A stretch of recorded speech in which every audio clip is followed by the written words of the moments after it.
சாமி இந்த வருஷம்னாலும் என் பிள்ளைக்கு கல்யாணம் ஆகுமான்னு பாருங்க. இவனுக்கெல்லாம் ஜாதகம் பார்த்து சொல்ல வேண்டிய அவசியமே இல்ல. இவன் மொசரக்கட்டைய பார்த்தே சொல்லிடுவேன். சொல்லுங்க சாமி. இவனுக்கு இந்த வருஷம் மட்டும் இல்ல 7 ஜென்மம் எடுத்தாலும் கல்யாணம் ஆகாது.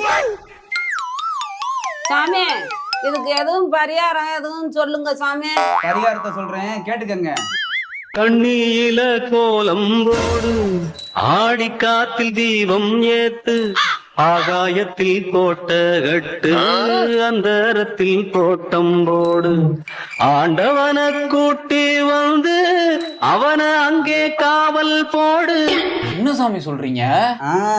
அத்தனையும் நடக்கும் ஐயா, ஆசை வச்சா கிடைக்கும் ஐயா, ஆனா கிடைக்காது. வா நம்ம வேற